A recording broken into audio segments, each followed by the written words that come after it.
बिस्मिल्लाहिर्रहमानिर्रहीम। अस्सलामु अलैकुम डियर स्टूडेंट्स। आज हमारा टॉपिक है वेक्टर ट्रिपल प्रोडक्ट। आपको याद होगा कि वेक्टर्स की प्रोडक्ट को मैंने दो पार्ट्स में डिवाइड किया था। पहली जो प्रोडक्ट थी उनको मैंने स्केलर प्रोडक्ट और डॉट प्रोडक्ट का नाम दिया था। दूसरी जो कैटेगरी थी उसको मैंने वेक्टर प्रोडक्ट और क्रॉस प्रोडक्ट का नाम दिया था। तो आज जो वेक्टर ट्रिपल प्रोडक्ट है उसको शुरुआत करने से पहले हम वेक्टर प्रोडक्ट के बारे में जान लें कि what is vector product. Multiplication यहाँ पर भी हम स्टार्ट टू वेक्टर से ही करेंगे। दो वेक्टर्स हों और वो दोनों आपस में मल्टीप्लाई हों, लेकिन अब प्रोडक्ट जो है वो स्केलर के बजाय वेक्टर प्रोडक्ट है। इट मीन्स कि अब इन दो वेक्टर्स का मल्टीप्लिकेशन जब एक रिज़ल्ट प्रोड्यूस करेगा तो वो एक वेक्टर क्वांटिटी होगी, ना कि स्केलर क्वांटिटी।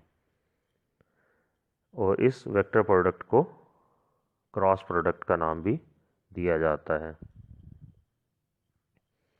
चलें शुरुआत करते हैं कि cross product of two vector. Let's suppose कि वेक्टर दो आपके पास मौजूद है, vector A and vector B, और इन दो के दरमियान बनने वाला एंगल थीटा। जैसे लास्ट भी हमने ऐसे डायग्राम कंस्ट्रक्ट किया था। दिस इज़ वेक्टर ए और this is vector B. So vector A और वेक्टर बी के दरमियान बनने वाला एंगल जो है वो थीटा। तो left hand side of the equation बन जाएगी ए क्रॉस बी, दो वेक्टर्स का क्रॉस प्रोडक्ट ले लिया, is equal to right hand side पर देखेंगे तो ए वेक्टर का मैग्नीट्यूड, देन वेक्टर बी का मैग्नीट्यूड और साइन ऑफ थीटा। अब यहाँ पर डिफरेंस देख लें कि जो डॉट प्रोडक्ट था उसमें राइट हैंड साइड पर कॉज ऑफ थीटा आता था और यहाँ पर जो है वो साइन ऑफ थीटा आता है। इसकी भी वजह है, जाहिर सी बात है, क्रॉस प्रोडक्ट में भी हम इसकी करेक्टरिस्टिक स्टडी करेंगे तो आप देखेंगे कि जब दो वेक्टर्स पैरेलल कंडीशन में होते हैं तो उनका जो रिज़ल्ट है वो मिनिमम होता है, और जब वो परपेंडिकुलर कंडीशन में होते हैं तो फिर उनका रिज़ल्ट मैक्सिमम होता है। इस वजह से यहाँ पर साइन ऑफ थीटा इंक्लूड किया गया और साथ आप देखेंगे नॉर्मल यूनिट वेक्टर अटैच किया गया है।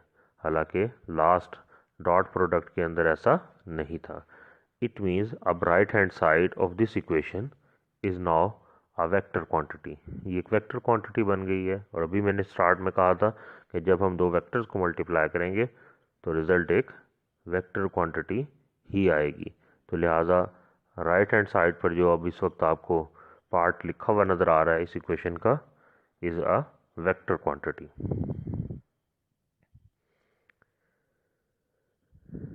और अब अगर राइट हैंड साइड जो है वो अगर वेक्टर है तो उस वेक्टर की कोई ना कोई डायरेक्शन भी होगी, और डायरेक्शन निकालने के लिए हम यहाँ पर राइट हैंड रूल का सहारा लेंगे कि जब भी दो वेक्टर्स लाइक वेक्टर ए और वेक्टर बी ये आपस में मल्टीप्लाई हों और इन दो के दरमियान बनने वाला एंगल जो है वो थीटा हो, तो थीटा एंगल के ऊपर अगर ये दोनों मल्टीप्लाई हो रहे हैं तो राइट हैंड रूल में आप इस तरीके से देख सकते हैं कि कर्ल ऑफ द फिंगर जो है वो मल्टीप्लिकेशन की डायरेक्शन बता रही हैं कि वेक्टर ए और वेक्टर बी आपस में मल्टीप्लाई हो रहे हैं, where as the erected thumb, जो थंब है वो डायरेक्शन बता रहा है थर्ड जेनरेटेड वेक्टर की, जो कि रिजल्टेंट वेक्टर है। और इसको आप नॉर्मल यूनिट वेक्टर भी कह सकते हैं। उसकी वजह ये है क्योंकि नॉर्मल यूनिट वेक्टर जो है वो at an angle of 90 degree होता है। और अगर आप इस डायग्राम में देखें तो वेक्टर ए और वेक्टर बी जिस प्लेन के अंदर मौजूद हैं तो ये सी वेक्टर इसके ऊपर 90 डिग्री का एंगल कंस्ट्रक्ट कर रहा है। इस वजह से हम इसको नॉर्मल यूनिट वेक्टर भी कह सकते हैं। इसकी एग्जांपल्स जो हैं क्रॉस प्रोडक्ट की वो यहाँ पर दो फेमिलियर एग्जांपल जो हैं वो लिखी हुई हैं। First one is torque.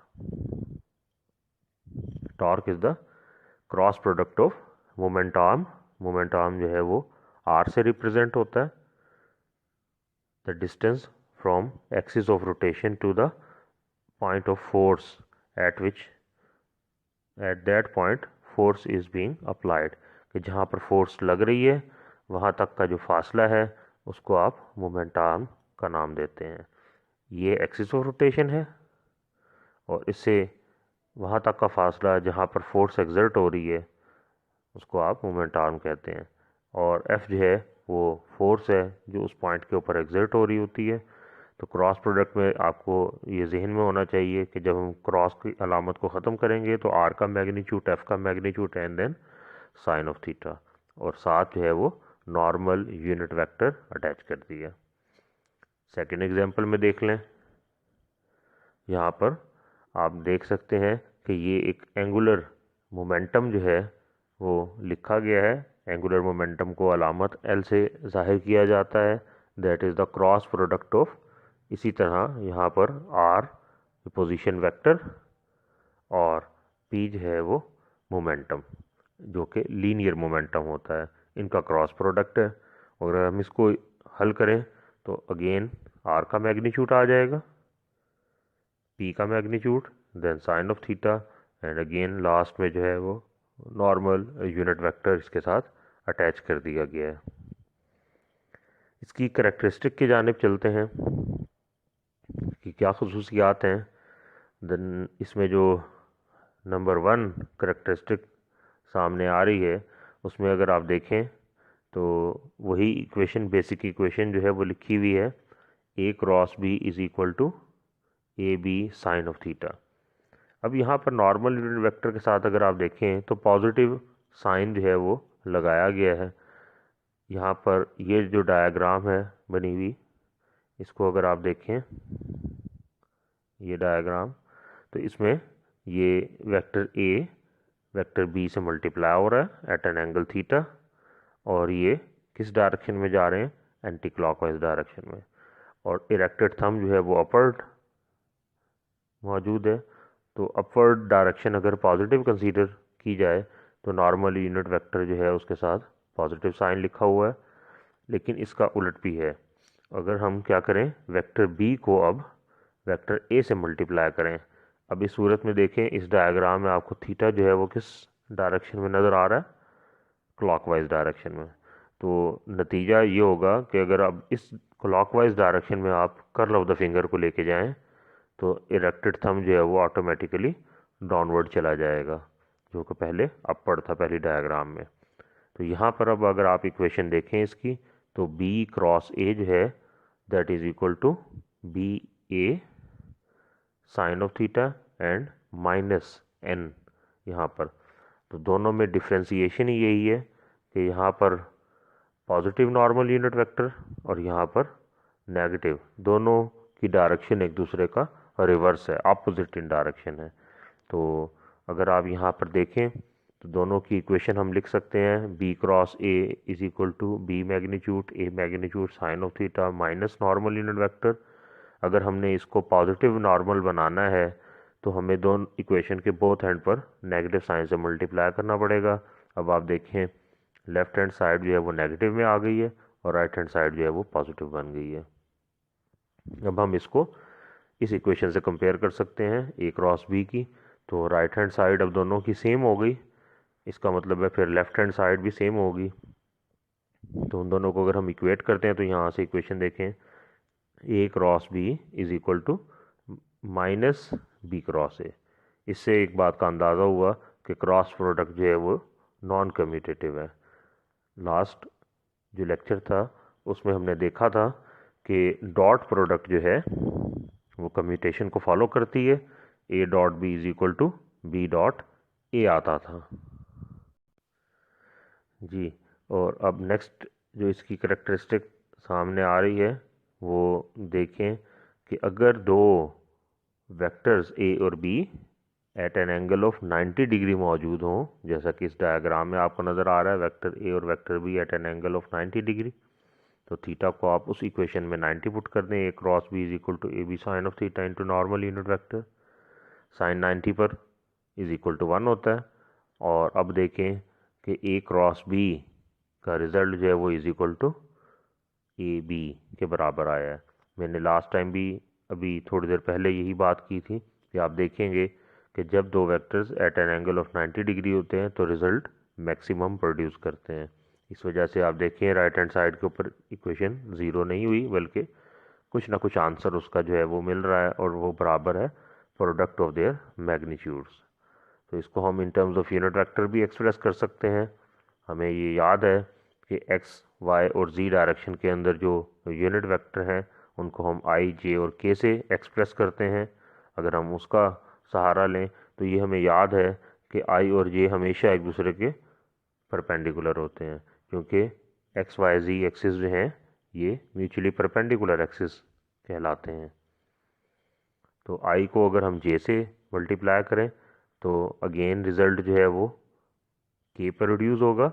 इसका मतलब ये है कि अगर हम इसको एक्स डायरेक्शन लें, यहाँ पर अगर मैं लेट्स सपोज आई लिख दूँ और यहाँ मैं जो है वो जे लिख दूँ, तो अगर हम आई और जे को मल्टीप्लाई करें तो थर्ड यूनिट वेक्टर के जो है वो जनरेट हो जाता है। तो ये क्रॉस प्रोडक्ट की खसूसियत है और बड़ी इम्पॉर्टेंट पॉइंट है कि हम दो वेक्टर्स को मल्टीप्लाई कर रहे हैं और थर्ड डायरेक्शन जो है वो जनरेट हो जाती है एज ए रिजल्टेंट के। इसी तरह हम इसको साइक्लिक भी कर सकते हैं कि ये देखिए, अगर हम उसका रिवर्स करें, जे को आई से मल्टीप्लाई करें, तो उसकी अपोजिट डायरेक्शन जो है माइनस के प्रोड्यूस हो जाती है।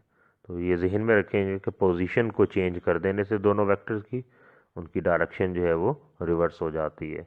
यहाँ पर आई को जे से क्रॉस किया गया था तो पॉजिटिव के, और जे को अगर आई से क्रॉस किया है तो माइनस के। इसी तरह हम बाकी जो वेक्टर्स हैं उनका प्रोडक्ट जो है वो भी लिख सकते हैं। तो अब यहाँ पर आप देखें, जे को अगर आप के से क्रॉस करें तो रिज़ल्ट जो है वो पॉजिटिव आई प्रोड्यूस हो रहा है। अगर हम इन डायरेक्शंस को इंटरचेंज कर दें, के को अब मैं अगर जे से क्रॉस करूं तो क्या जवाब आना चाहिए, यहाँ पर is equal to minus I. Same pattern पर अगर हम के को आई से मल्टीप्लाई करें तो थर्ड वेक्टर जे जनरेट होता है। अगर हम इनकी पोजीशन इंटरचेंज कर दें, आई को क्रॉस करूं जे के साथ, तो रिज़ल्ट क्या आना चाहिए, माइनस जे वेक्टर। चलें इसकी नेक्स्ट प्रॉपर्टी देखते हैं, और नेक्स्ट प्रॉपर्टी जो है वो related to parallel and anti parallel vector के हवाले से है। तो अगर दो वेक्टर्स ए और बी दोनों पैरेलल हो जाएं तो इनमें बनने वाला एंगल जो है वो ज़ीरो, और अगर आप साइन ज़ीरो को कैलकुलेट करें, sine zero is equal to zero, at result जो है वो क्या बन गया, A cross B is equal to zero. Same pattern पर अगर दोनों वेक्टर जो हैं वो एंटी पैरेलल हों, तो अब ये डायग्राम देखें, तो दोनों में बनने वाला एंगल जो है वो 180, और अगर साइन 180 आप कैलकुलेट करें तो उसका जवाब भी इक्वल टू ज़ीरो। इससे ये बात हमें पता लगी कि अगर क्रॉस प्रोडक्ट में दोनों वेक्टर्स पैरेलल हो जाएं या एंटी पैरेलल हो जाएं तो जवाब इक्वल टू ज़ीरो हो जाएगा। इससे अब हम इन दोनों को इन टर्म्स ऑफ यूनिट वेक्टर जो है वो जाहिर कर सकते हैं, क्योंकि हमें ये मालूम है कि आई को अगर हम आई से ही मल्टीप्लाई करें तो दोनों में बनने वाला एंगल जो है वो ज़ीरो होता है, मींस दोनों पैरेलल हैं। इसी तरह जे क्रॉस जे और के क्रॉस के, तो आप देखेंगे यहाँ पर कि आई क्रॉस आई किया है तो रिज़ल्ट ज़ीरो, जे क्रॉस जे किया है तो भी रिज़ल्ट ज़ीरो, के क्रॉस के कर दें तो भी रिज़ल्ट ज़ीरो। लास्ट टाइम हमने देखा था कि डॉट प्रोडक्ट में सेल्फ डॉट प्रोडक्ट जो है वो ए स्क्वायर के बराबर आ रही थी, A dot A is equal to A square, result maximum हो रहा था। लेकिन क्रॉस प्रोडक्ट में देखें सेल्फ प्रोडक्ट किसके बराबर हुआ है कि ए क्रॉस के इज इक्वल टू ज़ीरो, क्योंकि दोनों पैरेलल हैं और पैरेलल पर क्रॉस प्रोडक्ट जो है वो ज़ीरो रिजल्ट प्रोड्यूस करता है।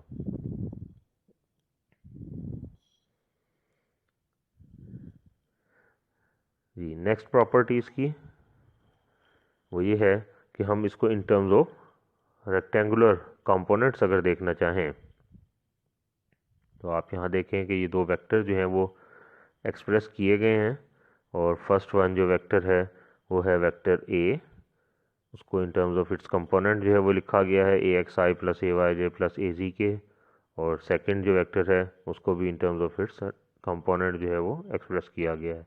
अब देखें लेफ्ट हैंड साइड पर अगर हम इन दोनों को क्रॉस करें तो यहाँ पर देखें दोनों वेक्टर्स को इन टर्म्स ऑफ देयर कंपोनेंट लिखकर बीच में क्रॉस की अलामत लगा दें और वन बाय वन इनको क्रॉस प्रोडक्ट करते चले जाएं।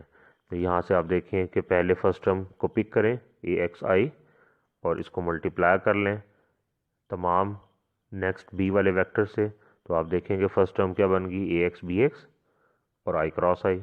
फिर सेकंड के साथ अगर आप उसको मल्टीप्लाई करेंगे तो ए एक्स बी वाई बन जाएगा और क्रॉस किन दो वेक्टर्स में हो जाएगा आई क्रॉस जे। इसी तरह ए एक्स बी जी और क्रॉस हो जाएगा आई क्रॉस के। इसी तरह बाकी तीन यहाँ पर और फिर ये लास्ट में तीन टर्म्स जो हैं वो आ जाएंगे। तो टोटल 9 टर्म्स जो हैं वो बनेंगी, क्योंकि आप ब्रैकेट को ओपन करना आपको आता है, ये सामने मल्टीप्लिकेशन भी लिखी हुई है। और नेक्स्ट आप इस क्वांटिटी को पिक करें टर्म को और तीनों से मल्टीप्लाई कर दें नेक्स्ट ब्रैकेट में, और फिर लास्ट में आप ए जी को पिक करें और फिर उनको नेक्स्ट बी के तीन कंपोनेंट से मल्टीप्लाई करें, तो ये लास्ट तीन टर्म्स जो हैं वो सामने आ जाएंगी। अभी हमने करेक्टरिस्टिक्स पढ़ी हैं कि अगर cross product between two similar vectors हो तो जवाब ज़ीरो होता है, और अगर डिसिमिलर वेक्टर्स हो थर्ड डायरेक्शन जनरेट हो जाती है। यहाँ पर अब देखें नेक्स्ट जो स्टेप है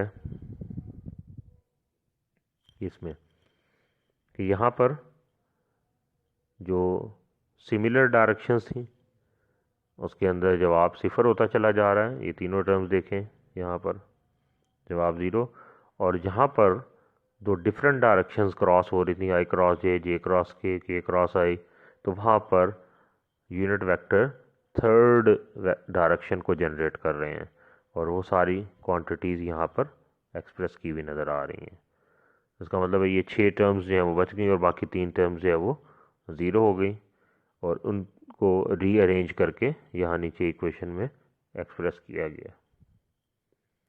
अगर हम इसमें से अभी इक्वेशन में आई कंपोनेंट वेक्टर्स के जो हैं इनको कंबाइन कर लें, जे वेक्टर्स वाले कंपोनेंट जो हैं उनको इकट्ठा कर लें और के को सेपरेट कर लें, तो अब इक्वेशन देखें आई को कॉमन बाहर कर दिया है और ब्रैकेट में ए वाई बी जी माइनस ए जी बी वाई, और इसी तरह फॉर जे और फॉर के इनको हमने जस्ट ये अबव इक्वेशन को रीअरेंज कर लिया है इन टर्म्स ऑफ आई जे और के। तो अब इस स्टेप को हम इंडिटरमिनेट फॉर्म जो है वो ज़ाहिर कर सकते हैं। ये बन गया A cross B is equal to determinant of first row जो है वो यूनिट वेक्टर की है आई जे और के, देन आपने वेक्टर ए के कंपोनेंट्स लिख लेने ए एक्स ए वाई और ए जी। थर्ड रो में आप लिखेंगे बी वेक्टर के component B X B Y और बी जी। अब अगर इस डिटर्मिनेंट को आप ओपन करें तो यही ऊपर जो भी हमने इक्वेशन पढ़ी है वो पूरी की पूरी इक्वेशन जो है वो डेवलप हो जाएगी। डिटर्मिनेंट ओपन करने का तरीका आपको मालूम है, थोड़ा सा मैं रिकॉल कर देता हूँ कि जब भी आपने डिटर्मिनेंट को ओपन करना है तो फर्स्ट आई वेक्टर के कंपोनेंट निकालने के लिए आपने फर्स्ट रो और फर्स्ट कॉलम को छोड़ देना है, बाकी जो वैल्यूज़ हैं उनको मल्टीप्लाई कर लें। तो आप देखेंगे ए वाई को आप बी जी से मल्टीप्लाई करेंगे तो फर्स्ट टर्म आ जाएगी, और सेकंड जो है वो ए जी को बी वाई से मल्टीप्लाई करेंगे तो सेकंड टर्म आ जाएगी, और दोनों में नेगेटिव साइन जो है वो इंक्लूड कर लें। इसी तरह अगर आपने जे वेक्टर के कंपोनेंट निकालने हैं तो सेकंड कॉलम को और फर्स्ट रो को छोड़ दें, बाकी टर्म्स को मल्टीप्लाई कर दें। क्योंकि यहाँ पर जे कंपोनेंट जो है वो पॉजिटिव में लिखा हुआ है, तो अब सबसे पहले आपने ए जी को बी एक्स से मल्टीप्लाई करना है, तो यहाँ पर ये टर्म आ जाएगी, और फिर बाद में आपने इनको मल्टीप्लाई करना है ए एक्स और बी जी को, तो सेकेंड टर्म आ जाएगी। इसी तरह अगर आपने फॉर के यूनिट वेक्टर और उसके साथ कंपोनेंट निकालने हैं तो अब अगेन आपने फर्स्ट रो को और थर्ड कॉलम को छोड़ देना है, अब आपने मल्टीप्लाई करना है ए एक्स बी वाई को पहले, तो पहली टर्म आ गई, और देन आपने ए वाई को बी एक्स से, तो सेकंड टर्म आ गई, और बीच में नेगेटिव साइन आ जाएगा।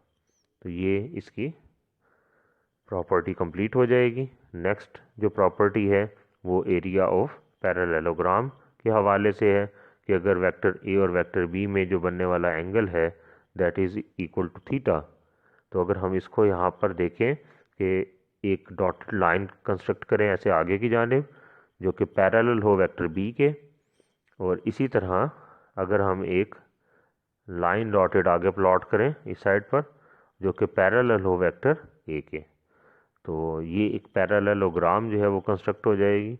वेक्टर ए और वेक्टर बी जब आपस में मल्टीप्लाई होंगे तो ये हमें मालूम है कि जब ए और बी मल्टीप्लाई होते हैं तो ये सारे का सारा एरिया जो है वो कैलकुलेट हो जाएगा।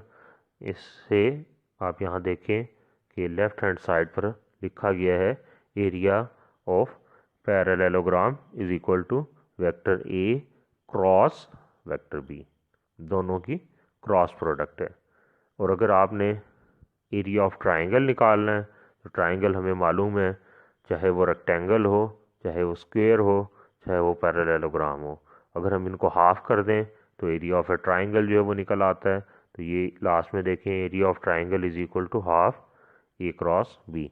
अगर मैं यहाँ पर देखें सेंटर में एक डायगोनल बना दूँ ऐसे, तो आप देखेंगे कि ये दो ट्राइंगल्स बन गई, एक ये अपर ट्राइंगल होगी और एक ये लोअर ट्राइंगल है। तो एरिया ऑफ ए ट्राइंगल जो है वो आप इस तरह से निकाल सकते हैं। जी नेक्स्ट चलते हैं, जो टॉपिक हमारा है मेन टॉपिक वो था related to vector triple product के हवाले से। तो जी ये है आज का टॉपिक वेक्टर ट्रिपल प्रोडक्ट। इसमें अब होगा ये कि हमारे पास तीन वेक्टर्स हैं, वेक्टर ए, वेक्टर बी और वेक्टर सी। इनका अब हमने करना है क्रॉस प्रोडक्ट। तो ये आज हम साबित करेंगे कि A cross B cross C ये बराबर होगा, ए का आपने पहले डॉट प्रोडक्ट लेना है किसके साथ, वेक्टर सी के साथ, और वेक्टर बी को जो है वो आपने ब्रैकेट से बाहर लिख देना है as it is. Then negative sign, vector A को आप मल्टीप्लाई करेंगे वेक्टर बी के साथ और लेंगे उसका डॉट प्रोडक्ट, और वेक्टर सी को आप एज इट इज़ लिख लेंगे। अब इसमें ये बात जहन में रखेंगे कि जो लेफ़्ट हैंड साइड है इसमें जो ब्रैकेटेड टर्म है उसमें सेकंड और थर्ड वेक्टर जो है वो ब्रैकेट में है, और वेक्टर ए जो है उसको ब्रैकेट से बाहर लिखा गया है। क्योंकि ये तरतीब थोड़ी सी आप लोग जहन में रखेंगे, अभी नेक्स्ट जो इसकी डिफरेंट एक्सप्रेशन है उसमें आपको इन्हीं चीज़ों का ख़ास ख्याल रखना पड़ेगा। तो शुरुआत करते हैं वेक्टर ए, वेक्टर बी और वेक्टर सी से।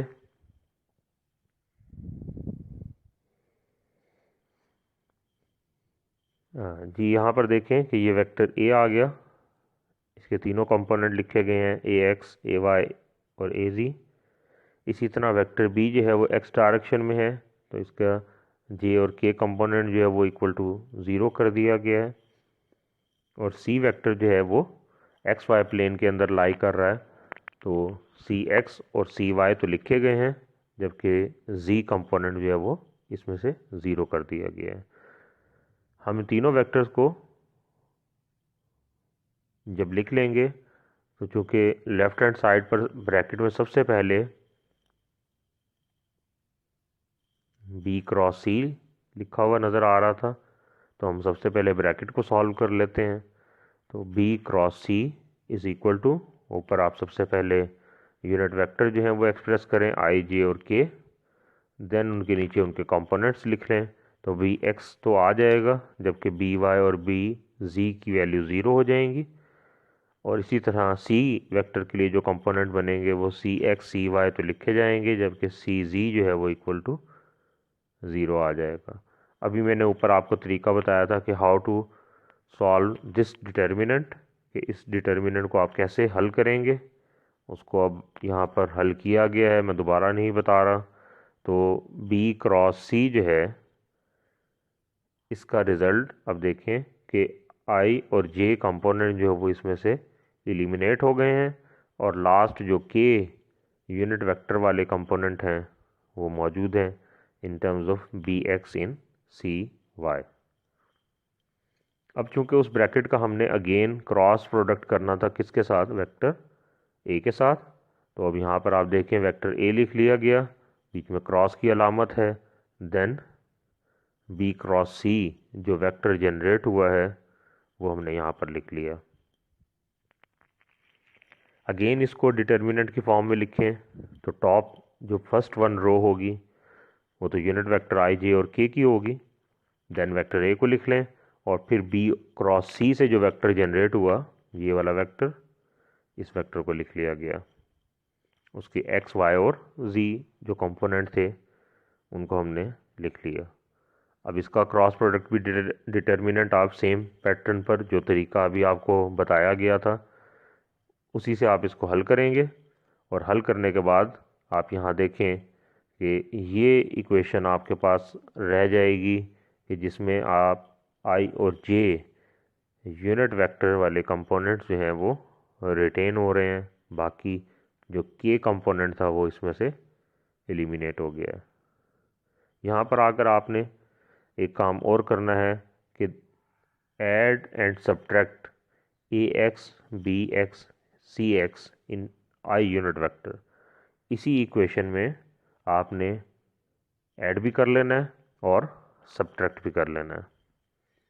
देखें यहाँ पर कि right hand side of this equation में जो ये इक्वेशन थी इसके दाएं जानिब पहले प्लस कर लिया A X B X C X times I unit vector को और फिर ये फर्स्ट टर्म लिख दी इस इक्वेशन की, देन उसी टर्म को यहाँ से माइनस भी कर लिया A X B X C X times I unit vector, इसके साथ माइनस की अलामत देखें मौजूद है यहाँ पर, और देन ये अबव इक्वेशन की जो सेकंड टर्म थी जे यूनिट वेक्टर की उसको लिख लिया। अब यहाँ से आपने आई यूनिट वेक्टर को सेपरेट कर लेना है और जो सिमिलर वेक्टर्स हैं जैसा कि यहाँ पर आपको लिखा हुआ नज़र आ रहा है फर्स्ट टू टर्म्स जो ये इनमें आई यूनिट वेक्टर कॉमन लिखा हुआ नज़र आ रहा है, साथ इसके अलावा आपको बी कंपोनेंट जो है वो भी कॉमन नज़र आ रहा है, तो बी एक्स को बाहर निकाल लें, आई यूनिट वेक्टर को भी बाहर निकाल लें, बाकी टर्म्स को ब्रैकेट में कर दें ए एक्स सी एक्स ए वाई सी वाई। तो अगर हम इसको देखें इस ब्रैकेट को तो हम इसको लिख सकते हैं ए डॉट सी, मीन्स दो वेक्टर्स का डॉट प्रोडक्ट, और डॉट प्रोडक्ट में आपको जहन में होगा कि between two similar unit vector के दरमियान डॉट प्रोडक्ट जो है वो मैक्सिमम हो रहा था, I dot I J dot J के डॉट के इज इक्वल टू 1 होता था। इस वजह से इस ब्रैकेट में देखेंगे आप ए एक्स सी एक्स था तो दोनों सिमिलर डायरेक्शंस थी, इस वजह से हमने उसको in terms of A vector A dot C express कर सकते हैं। जबकि बकिया टर्म्स देखें इस इक्वेशन की, ये लास्ट टू टर्म्स, तो इसमें आपको जो कॉमन टर्म नज़र आ रही है वो ए एक्स बी एक्स है, इसको आप बाहर निकाल दें ब्रैकेट के अंदर। अब देखें C X I and C Y J बच गया। अभी हमने ऊपर शुरुआत जब की थी तो देखा था कि सी एक्स आई प्लस सी वाई जे प्लस सी जी के की जगह पर ज़ीरो था, तो हम इस ब्रैकेट को इक्वल टू सी वेक्टर लिख सकते हैं, और अगर हम सी वेक्टर लिख सकते हैं इसको तो ब्रैकेट के बाहर जो है ए एक्स और बी एक्स, इसको हम क्या लिख सकते हैं, इसको हम the dot product of vector A and vector B लिख सकते हैं, क्योंकि ये दोनों सिमिलर यूनिट वेक्टर के दरमियान प्रोडक्ट है ए एक्स और बी एक्स। अब इस इक्वेशन नंबर 1 में अगर हम चेंजिंग करें तो फाइनल रिज़ल्ट देखें, फर्स्ट जो ब्रैकेट है इसकी जगह पर ए डॉट सी आ जाएगा, वो यहाँ पर एक्सप्रेस किया गया है ब्रैकेट में, और बी एक्स आई जो है ये किसको ज़ाहिर कर रहा है, वेक्टर बी को, तो उसको बाहर वेक्टर की फॉर्म में लिख दिया। देन नेगेटिव साइन है और ए एक्स और बी एक्स, इसको हम ए डॉट बी से एक्सप्रेस कर सकते हैं, इसको ब्रैकेट में कर दें, और जो लास्ट में सी एक्स आई और सी वाई जे ये बचा था, इसको हम सी वेक्टर लिख सकते हैं। तो ये साबित हो गया कि A cross bracket B cross C ये बराबर हो जाएगा राइट हैंड साइड के ऊपर फर्स्ट ए वेक्टर का dot product with vector C third vector, और बी को आप एज इट इज़ बाहर निकाल देंगे, फिर नेगेटिव साइन लगाएंगे, और फिर वेक्टर ए का आप सेकंड वेक्टर के साथ डॉट प्रोडक्ट लेंगे ए डॉट बी, और सी वेक्टर को एज इट इज़ लिख लेंगे। Thank you.